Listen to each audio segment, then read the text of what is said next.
নমস্কার বন্ধুরা, কেমন আছেন সবাই? আশা করি আপনারা সবাই ভালো আছেন।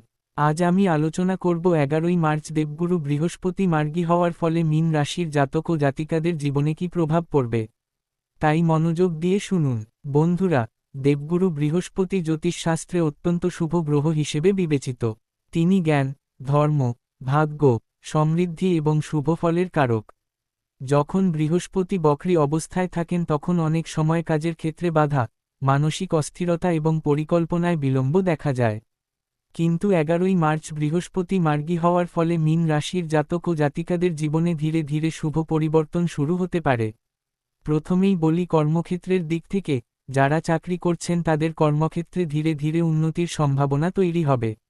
দীর্ঘদিন ধরে আটকে থাকা কাজ সম্পন্ন হতে পারে এবং ঊর্ধ্বতন কর্মকর্তাদের কাছ থেকে প্রশংসা পেতে পারেন।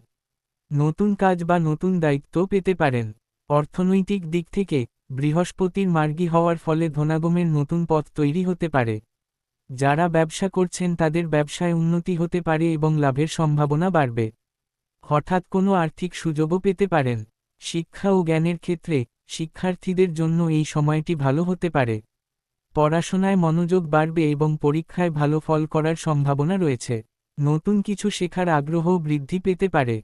পারিবারিক ও দাম্পত্য জীবনে, পরিবারের সাথে সম্পর্ক আরও মধুর হতে পারে। দাম্পত্য জীবনে বোঝাপড়া বাড়বে এবং পরিবারে সুখ শান্তি বৃদ্ধি পেতে পারে। অবিবাহিতদের ক্ষেত্রে নতুন সম্পর্ক বা বিবাহের সম্ভাবনাও তৈরি হতে পারে। স্বাস্থ্য ও মানসিক দিক থেকে, আগের তুলনায় মানসিক চাপ কিছুটা কমতে পারে। তবে স্বাস্থ্য ভালো রাখতে নিয়মিত বিশ্রাম এবং সঠিক খাদ্যাভ্যাস বজায় রাখা জরুরি।